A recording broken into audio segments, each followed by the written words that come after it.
buzzing around here all day. Get right on my way. Hello and welcome to another episode of Downhill Smooth Tarmac. We're in the workshop, which must mean we're going to do something technical. And you'd be right.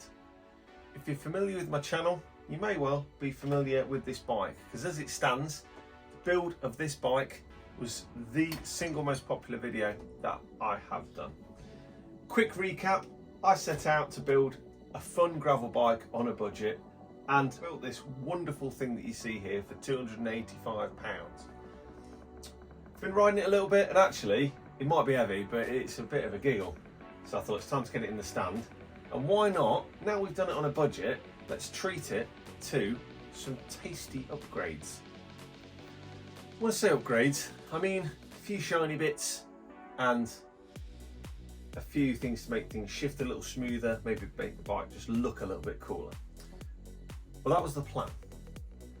And I happened to mention this plan in front of the guys at Pickering's Bikes. As you know, you've seen Dave in some of my videos and Jack.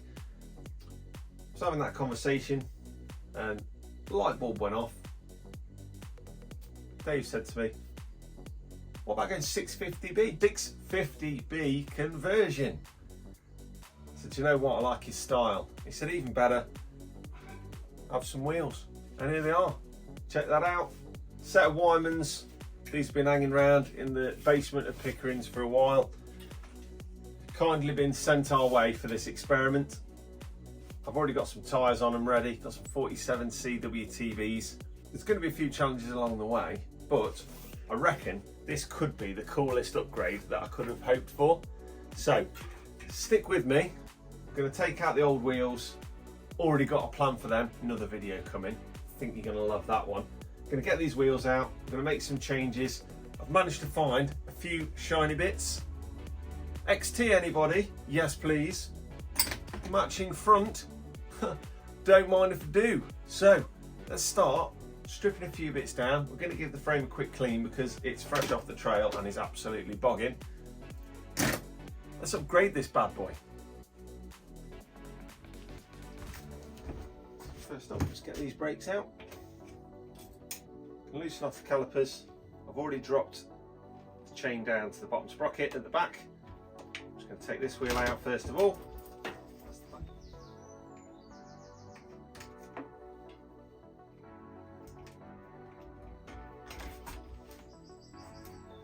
Next up, I'm going to take the chain off. If I remember correctly, should be a quick link in here. There it is.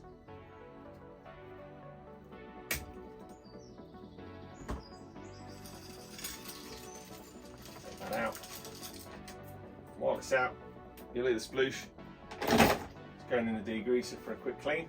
Let's get these derailleurs off next. As this is budget Shimano Altus, we're going to need a 9mm spanner. Undo cable, second. Same with that front one, get that undone as well. Ping. Okay, so with the cable ends off, next step, get the cables out of the way, get these parts off. Probably worth noting while I do this, you know, these parts have held up really well. They're both basic old Altus C10. Real budget bargain basement stuff. As I probably said in the first video, it was a while back. Okay, so with those derailleurs off, the other thing that's going to come off before I clean it up actually is the brakes.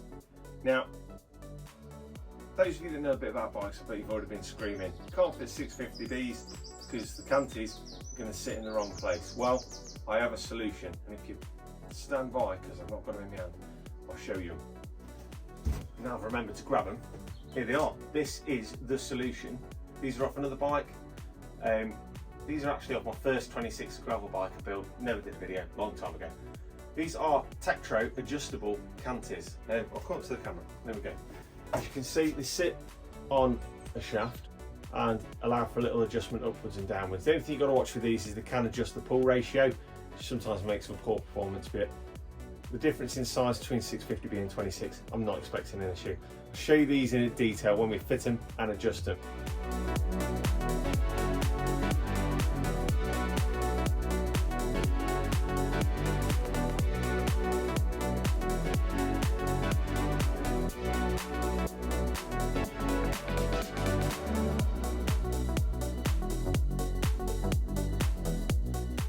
so that's the bike pretty much stripped down. It's had a quick clean up just to get the dust off because we put new parts on. I'm going to freshen everything up. Full disclosure at this point, I might have gotten a little bit ahead of myself with the exciting prospect of new wheels. I've made a really bold assumption that these are going to fit, so I think we better test fit them before we get any older, because if not, I'm going to be changing this back. So my concern is probably the back. I know people have done this before. I know I'm not, you know, I'm not breaking new ground, but with a bike like this, really wish I'd thought about this sooner. It does look like it's going to be okay. So let's see how we go. Oh, okay. Right. That's the back wheel in. Oh, okay. Yeah, I think we're all right at the back. Yeah. Wow. God, almost still room for mudguards. Loads of room there, and that's with the 47. That's swallowing that up. All right, let's have a little look at the front.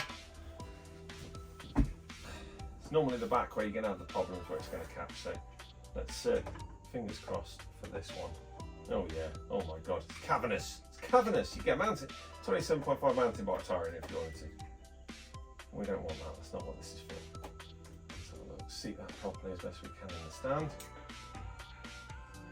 That's okay. Yeah, loads of room. One thing to think about if you are thinking of doing changes like this is actually bear in mind that there's going to be mud and dirt. So if it's really, really close, it's probably not worth doing, because all you're going to do is send mud into your frame, scratch it up, and it's going to go bad. I mean, it doesn't really matter. Don't forget this started as a £20 bike. So, you know, it doesn't matter what we do with it, we're just having a bit of fun. But to me, they actually look really good. They really freshen the bike up. The black rims are really nice. It wasn't a choice, it was just what they've had in the basement. Anyway, yeah, right. Exciting times. Let's crack on. Let's get this done.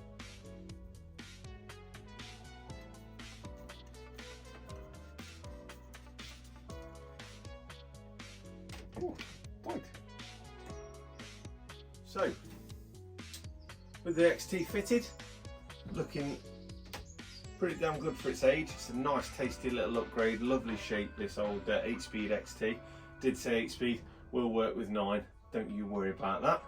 Next up, going to fit the wheel. I've put the cassette on, I haven't done a video of that. I don't think we need any of that, do we? Got the chain all clean.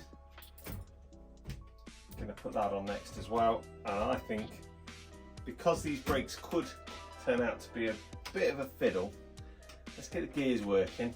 Let's have a happy moment before we get proper in the thick of it with these brakes. Chain, keep us together, rocking in the shadows. That's right, let's get this chain on. Other step cords.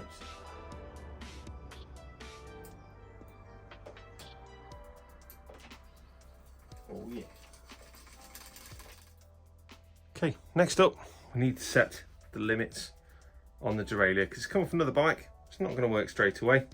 Those of you are new to bike mechanics, these two screws you find on the back are your limit screws, and basically what they do is they adjust how far the derailleur can go this way, how far it can go that way. Got to be careful with this because we don't want it to hit the frame and we don't want it to fall into the back of the cassette and damage the wheel. Rule of thumb with Shimano, particularly the old stuff, screws work, to my mind, in reverse of what you would expect.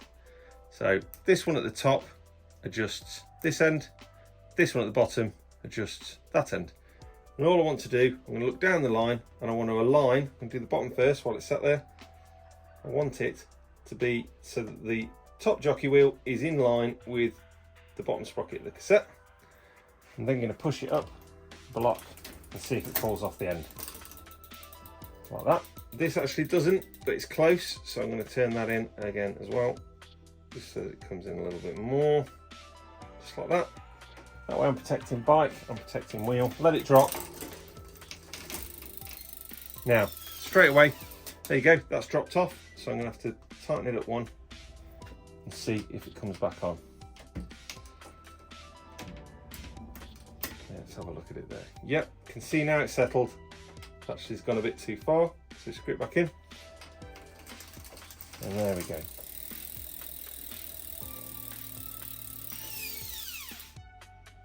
Beautiful. Okay, so front derailleur is the same. It's a little harder to set up without indexing the gears, but we do need a ball part to work through. So what I'll do, I'm going to set the lower limit. What I want is I'm just going to adjust this until this derailleur is going to stop that chain from dropping off. I just take the slack out of it to ease the screw going in. What I'm looking for is the alignment there. There you go. That will now drop, and we'll adjust the other limit when we come to do some indexing. Okay, so off camera, I've refitted gear cables and just had a quick run through. I was going to video indexing up, but to be honest, it's working absolutely perfectly. Straight out the gate. Those limits that we adjusted are perfect, and the bike is shifting beautifully. It's dropping. I will say it is noticeably smoother shifting than it was with the Altus. Next step, no getting away from it. It's time to try out these brakes. Let's see how these work out. First up, a little bit of grease on there. Either side, just best practice. Nice smooth brakes. Okay, with those posts all greased up, it's time to fit these calipers. Just going to put them in place by hand first of all. These actually have a really neat tensioner to them. So one side you can adjust the tension with a spanner, which is really good for getting a nice line. These Cantis rely on a good setup. If anyone ever says to you Canti brakes are no good, they're just full of it. With good pads and a good setup, these are a really nice, really powerful brake, and in my honest, humble opinion, look 10 times better than any V-brake ever can. Okay, so I found these really pretty cartridge Shimano STX RCs. Pretty much brand new pads. Let's get these in there. Pads are held in place with a 10mm nut. They slide into the hole like so. And all we're going to do is adjust the height and put the pad against the rim at this point. Tighten it up with the 10mm. We're looking for a nice line to be able to lever that into the wheel. There you go. It's actually only marginally higher than a standard 26er. It's about a centimetre, I reckon. So I'll just do the other side and we'll be good to move on. Both pads in place. I'm now going to bring the old cable back into play. I'm hoping I'm going to be able to reuse the old one. Just going to tighten this back into the caliper. I'm going to adjust the brake pads just to give me the gap that I need, and I'm hoping that's going to give us what we want. Okay, so got the pads aligned, just using a spanner just to add some tension to one side of the brake. It's a case of test and retest till it flows through and stops.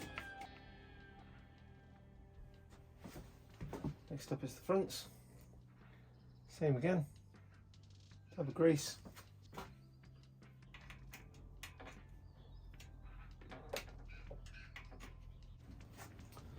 Okay, so we need to get some pads in again.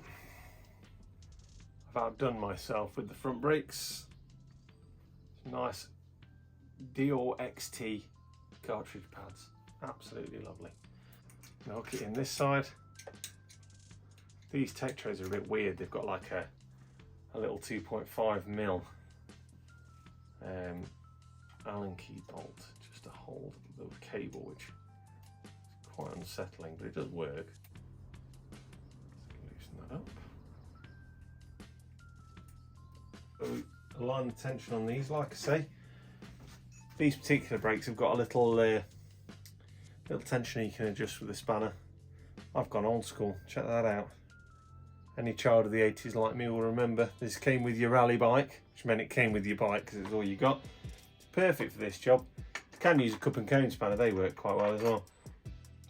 Just take the tension, and all I'm doing with this is I'm putting more tension into the other side until the brake starts to move. And then I'm hopefully going to get enough balance that this wheel will spin freely.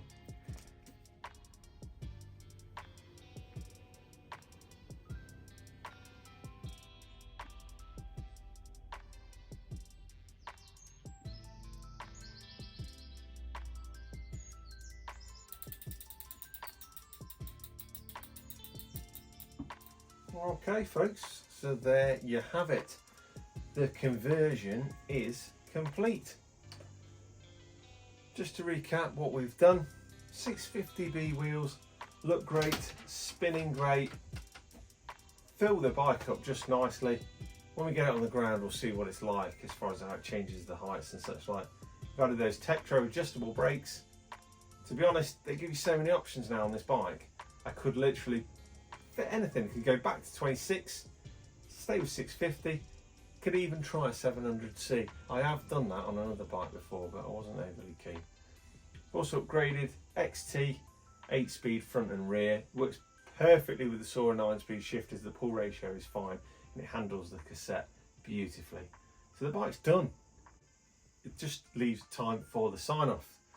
I hope that your next ride is downhill smooth tarmac. Keep your wheels spinning, keep your rubber on the road most of all, be safe out there and have happy trails. More importantly, go ride your bike. And more importantly for me, if you've enjoyed the video, please like and subscribe. If you enjoyed this part, I'm going to put a link either at the start or the end of the video to the original build for this bike so you can see where it came from. It's humble beginnings. In the meantime, thank you for watching. Cheerio for now.